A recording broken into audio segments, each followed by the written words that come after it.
Okay, hello everyone. Thank you so much for joining me today. My name is Chloe and I'm an international officer here at Imperial College London. So the purpose of today's session is just to introduce you to the university, go over who we are as an institution, what kind of courses we offer, and take you through the application process as well. Now, I definitely encourage you to participate in the Q&A. There'll be an opportunity to ask questions throughout and I'll answer them at the end of the presentation. And I will be at my booth during the fair afterward the presentation as well. So anything you'd like to follow up on, please do get in touch with me. Okay, so who are we, Imperial College London? So we are a world top 10 university. So what I mean by that is no matter what you judge us on, we are consistently ranked in the world top 10 in global league tables. So I've popped some up on the screen there for you. So currently QS ranks us as 6th in the world. The Complete University Guide ranks as 5th. We're currently the 3rd in Europe and the 10th in the world. And one of the ones we're most proud of is that we're currently the Sunday Times Good University Guide's University of the Year for 2022. And now obviously 2022 was a very difficult year for universities, but we were judged on how well we coped with COVID and ensuring that students still had a really good learning experience throughout that. So we're especially proud of that one. So the first point I'd like to get across is that if you are someone who has always dreamed about going to a world-class institution and receiving the kind of finest education that's out there, Imperial College London is certainly a university to look at. Getting a good degree from Imperial is looked at in the same way as getting a degree from Harvard or Oxford or Cambridge or Princeton. So you really do have that prestige with the name and there's excellence in everything that we do. League tables are judged on a number of different things. So it could be the quality of the research at that university, it could be the student life, it could be the teaching times, and we always consistently are in the global top 10. Okay, so I'm going to talk a little bit now about our community. So we're actually quite a special university. So we're the only UK university that focuses entirely on science, engineering, medicine, and business. So we'll usually refer to as like a STEM university, if you will. So this means that everything is really specialised. Now, this is a personal choice as whether or not you want that from your university. What I sometimes say is that if you, let's say, broke your foot, would you rather go to a university that offered, well, to a hospital that offers all medical treatments, or would you rather go to a foot specialist? And so I think that's sometimes our appeal to students is that if you are interested in science, maths, medicine, business, you're going to an institution that focuses solely on those, which means that we bring together and collaborate with scientists, mathematicians, medical professionals from all around the world, and we bring in that expertise. So in terms of student numbers, we have around 22,791 full and part-time students, and you'll see there's quite an even split between postgraduate and undergraduate students. So again, this does mean there's wonderful collaboration between the undergrads and the postgrads tutor the undergrads, and there's plenty of opportunities for you to study further, go on to do PhD programs and postdoctoral programs here at Imperial. In the UK, with 22,000 students, we're normally judged as a medium-sized university. So we're not a small institution and we're not a large institution. We're around about middle-sized. So in terms of our courses, I will, of course, go over this in a little bit more detail, but we offer around about 110 undergraduate courses, and it's around an 8.2 to 1 applications to admissions ratio. So what that means essentially is that it is very competitive to gain entry to Imperial College London, but don't worry, I'll be going over any kind of admissions tips and guidance for you later on in the presentation. So another really fun fact about Imperial is that we are actually one of the most international universities in the entire world. So currently we're at number 6, and 62% of our students come from overseas. So this means we are really fostering a fantastic global community. So that's the wonderful thing about coming to our campus. You're not going to hear one language. You're not going to see one type of person. We're bringing in people from everywhere. And it means that you will have other, let's say, Canadian students on site. You will definitely meet other Canadian students, but also you'll meet students from all around the world who have completely different lives to you, all of which grows you as a person. And, as an international officer, it's my job to kind of foster this environment. And it's something that we're really actively keen to promote and keep going. So you can see here some of our top 10 non-UK groups: China, India, Italy, Greece, Hong Kong. So we really are covered all around the world, completely globally. So where are we? So for those of you who have visited London before, you may recognise South Kensington because it is a really iconic area. It's definitely somewhere that if you visited London as a tourist, you will have visited South Kensington. So we are right by the Natural History Museum, the Science Museum, Hyde Park. So that big green space you can see on the map there, that is Hyde Park. It's right behind our campus. It's one of London's biggest parks. We also have additional campuses in White City and Silwood Park, which is our specialist postgraduate campus. And for the medical students, we are also based in 6 London hospital campuses as well. Now, studying in London, it's hard to kind of summarize it all in a few sentences, but QS actually ranked London as the #1 best student city in the world, and that's for a number of reasons. And the first one is kind of employment and the opportunities that are available to students who study in London, which is, of course, a hub of business. There's so many businesses who have their headquarters in London, a very high level of employer engagement, which means that you have easy access to some of the world's best studentships, internships, graduate prospects. The other reason why London is judged as one of the best student cities in the world is because of the entertainment. It's the lifestyle that you live in London. So one thing a student said to me a few months ago was this: you just cannot physically be bored in London. There is always going to the theatre, there's exploring different neighbourhoods, and transport is incredibly easy around London as well. So it really is a fantastic place to be a student. Another great thing you'll have as an Imperial student is you will graduate in the Royal Albert Hall, which is that dome building you can see in the map there. So incredibly prestigious opportunity. It hosts some of the world's biggest stars for concerts, award shows, you name it, and you get to graduate in there. If you do get a second after the presentation, have a little Google, see what it looks like inside, because it's such a fantastic opportunity. So you'll see a map I've just popped up on the screen there of central London. So you can see South Kensington right there in the middle, slightly to the left, near the Natural History Museum. So one point I really want to get across is that there are over 50 universities in London. There's over 1 million students. It really is a student city. But some London universities will call themselves University of London, but they could be an hour or 2 hours outside of central. Imperial College London really is in central London. So you can see on your right there, you've got Buckingham Palace, you've got the London Eye, London Bridge, Tower Bridge. And from Imperial, you're around about 20 minutes on the tube from all of London's most iconic locations. So if you're excited to explore London, do the history, have fun, be a tourist, Imperial's the perfect location for it. In terms of transport around London as well, there's a brilliant tube network, which everyone uses to get around the city. And there's also 5 London airports. So incredibly easy to travel back home. You're never going to be far away from an international flight. So if you want to go home for Christmas in the summer, it couldn't be easier. And the UK has a wonderful network of trains as well, which means that when you come study in the UK, absolutely, you'll have the opportunity to travel up to Scotland on the train, to go to Wales, to go down south. And I think that's what's really wonderful about being based in London, is that you have all of that there ready for you to use. So I'm going to go through some of our faculties. Now, this is not an exhaustive list. Our full course list is available on our website. But just to give you an idea, we have 3 different faculties. So the first one is the Faculty of Engineering. Now, within the engineering faculty, you have aeronautical, bioengineering, chemical, civil and environmental, and computing, alongside design engineering, earth sciences, electrical, materials, and mechanical engineering. Our second faculty is our Faculty of Natural Sciences. So that's biochemistry, biotech, chemistry, maths, and physics. And of course, the Faculty of Medicine. So within medicine, you've got the biomed. So that's medical biosciences. So perhaps let's say you're more interested in the backstage. You want to be creating vaccines. You want to be working on diseases. You want to be working in laboratories, but you're not too sure about working in hospitals. This is a really good course for you. And we do, of course, offer the MBBS, which is essentially your 6-year-long course to qualify and become a doctor. So an exciting development we've had this year is our business school has actually opened up for undergraduate program. So previously our business school was postgraduate only. So it's one of the best postgraduate business schools in the world, but it just did not offer undergraduate courses.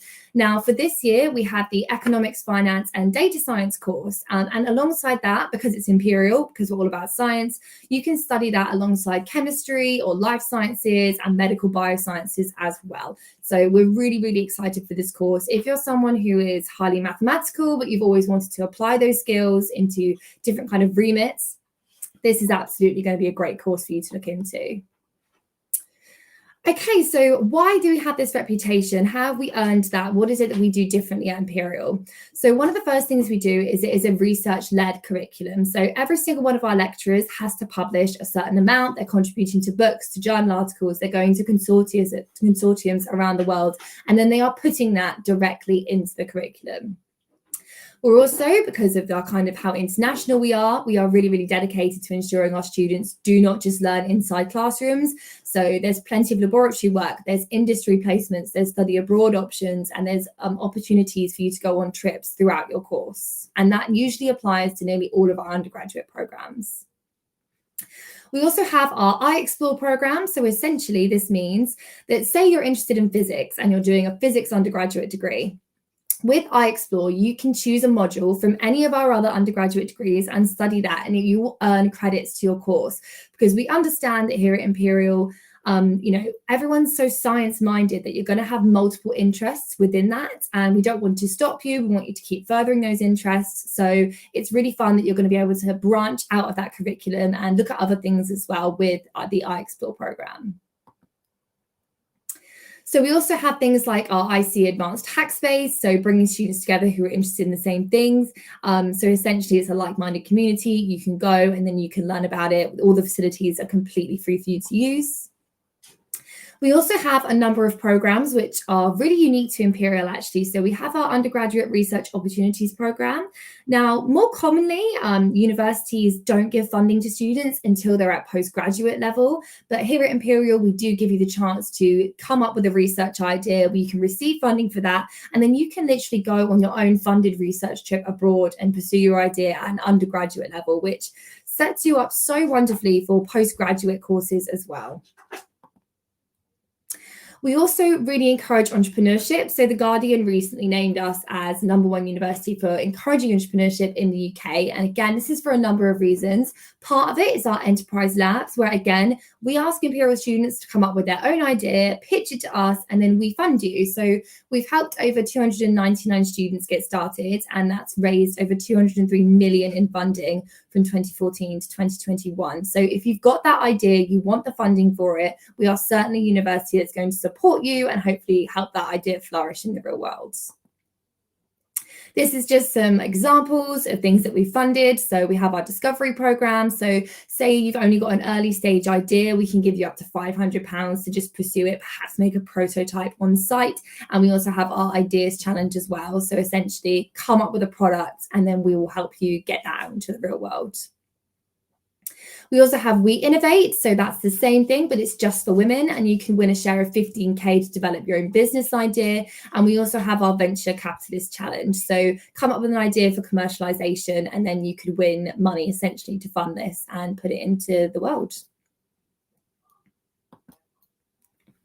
So another point I would love to get across is, I think when people think about Imperial, because of the ranking of the institution and the reputation that we have, they think they're going to be living in the library. They think they're going to be having to study 24 hours a day and they're not going to have a social life. And that is absolutely not the case. So we have over 380 clubs, societies and projects. That includes newspapers, TV, radio, cinema. There is a society for nearly everything under the sun. So every single sport is covered. Every single musical instrument is covered. We understand that you're scientists and mathematicians, but if you've got those passion projects, you've got those passions, we want you to bring those to our university, and we really actively encourage it. There's also societies that cover incredibly niche things. You can join a society about chickens. You can join a society about becoming an assassin. You can join societies for cheese and wine. So you really will find other students who are interested in the same things that you are, and that's all done via our student union. This is just a few more of our facilities. So we have our Ethos Sports Centre. You can see the swimming pool just there. It's all beautiful inside. They offer fitness classes as part of our facilities as well. You're more than welcome to use our music practice rooms, art studios, and the most important thing, food. So we have over 29 catering outlets across 4 campuses as well. So as a London university, it's quite unique that we have that one centre in London. Normally, London universities are spread out a little bit, but because we've got that one base, it means you eat, drink, sleep, study, all on our beautiful campus in South Kensington, which some students find really, really convenient. Okay, so now on to entry requirements. So this will vary based on country, obviously. So please do go onto the website and have a look to see what your qualification would count as. Translated into the English ones, but essentially we're looking for academic excellence. So for A levels, we're looking for A star, A star, A. Normally, for IB, we're looking for between 38 to 40 points, but offer can get higher. For APs, we're looking for level 6 and level 7s, and obviously we need specific higher levels in those as well, but again, I am free in my booth, so if you do want me to kind of figure out exactly what you would need for your particular course, because they do vary by course, I am more than happy to help you with that. Now, another step is that we do have internalized testing as well. So as part of the admissions process, you may be asked to come and complete a test and or an interview on campus. And there are certain courses that you will need to complete external tests for. So for the medicine, we're asking for the BMAT, and for mathematics, we need the MAT or the STEP paper. So what are we looking for? Like, how can you gain a place? So the first thing is we're mainly looking for academic interests. Now, in the US, when you're doing your application, in the personal statement, they want to know all about you as a person in quite a holistic sense. They want to know what you do on the weekends, what are you doing in the evenings, what sport do you play, what musical instruments you play. And we do care about that. However, we would only want to hear about that for around about 10 to 25% of the personal statement. In the UK, because our degrees are much shorter, so an undergraduate degree only takes 3 years rather than 4 years, it means it's very, very subject specific very early on. There are no majors and there are no minors. You'll go straight into, say, studying mechanical engineering, and that is it. And that is why it takes much less time, but it does mean that we require you to have excellent academic knowledge before you come. So focus that personal statement in on your academia, on your further reading, on things that are contributing towards why you'd be a good student in that subject area. So financing your studies. So again, if you do have questions for this after the presentation, do let me know. But including your halls, your food, your travel, personal, we're sort of estimating that to be around about £350 per week. So that's kind of what we're budgeting for the cost of living. And then you have your tuition on top of that. There are some scholarships available. So some scholarships you'll be automatically considered for if it's on academic excellence. And then we do also have our President's Undergraduate Scholarship Scheme, and we have specialist IB scholarships as well. In terms of accommodation, we have it all on site, which is absolutely fantastic. So you can stay in halls, which is kind of dormitories. You have a bed, bathroom, shared kitchen. This is the best time of your life. It's where you're meeting all of your friends. The social life is incredible. There's a resident support team there. So, you know, if you lock yourself out of your room, you're fine. As you're adjusting to life living by yourself or without your parents or guardians, you are very much looked after. Your rent includes your internet, your contents insurance. So we really do try and make it as easy as possible for you. And there's a number of different halls to choose from. Beyond your first year, there's still very much support in finding housing. So the London housing market is brilliant for students. You can live in private housing, share with other students. You can live in private halls of residence. You can live still with us on Imperial sites as well. And we have our housing hubs, so you can go to them and they can give you a list of landlords or, you know, help you join Facebook groups to find housemates. So we're definitely supported on finding that housing. In terms of your support network as well, we have both academic and personal support. So for academic, we have your tutor, go to them about referencing, go to them about your assignments. They are always free to meet you. For your personal, we also have the International Student Support Team. So because we're such an international university, they are well versed on the kind of things that international students may be facing that UK students do not.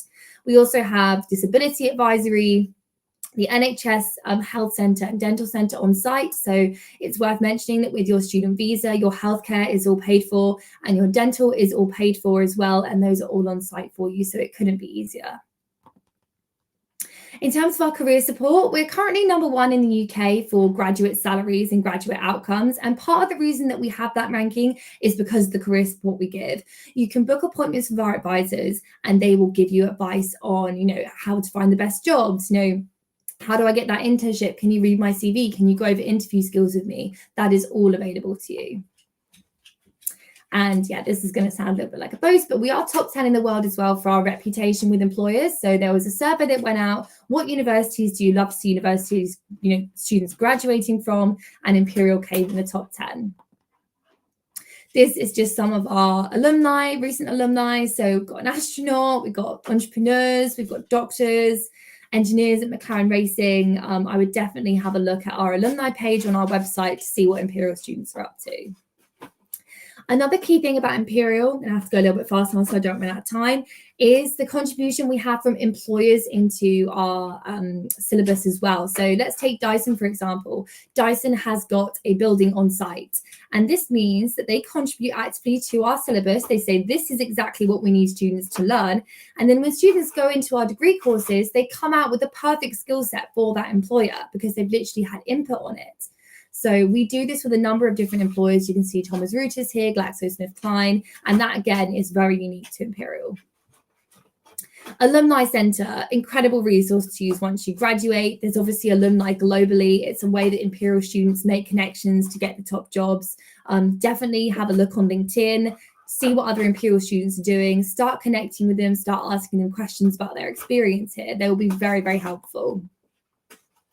This is just a little bit more about our international student support team. So again, there's a welcome event. There's also extra English help. There's one-to-one consultations. So essentially, and we can also link you up with the 45 plus international student societies. So put you in touch with the Canadian Society or the United States Society as well.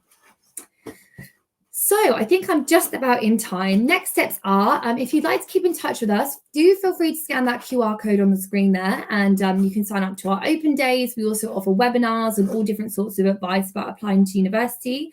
For those of you who can't get to London, we do have a virtual tour on our website, but I would really encourage you, if you are thinking about Imperial, try and get down to one of our summer open days in July.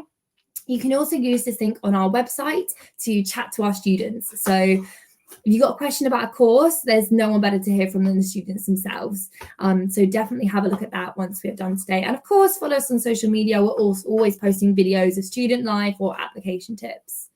So I think that is it from me. Thank you so much for listening. So I'm going to open it up now. If there are any questions, feel free to ask them now, or you're more than welcome to come visit my booth. I will be there for the next few hours.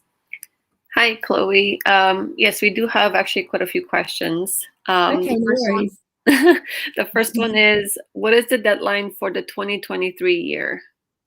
Sure. So you'll be making your application through UCAS, which is the UK Central Applications Service. So the deadline has already passed for medicine. However, for all other courses, the deadline is January the 25th.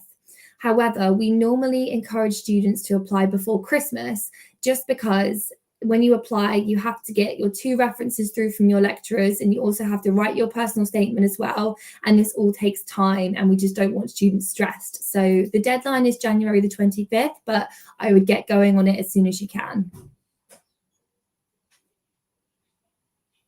Great. The second one is the acceptance rate the same across undergrad and grad programs?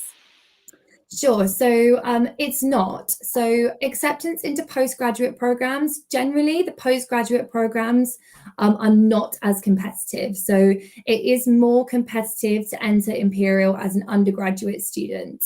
And then within that, there's also a lot of difference in between courses. So we have courses which we are incredibly competitive to get into, such as mechanical engineering, mathematics, computing.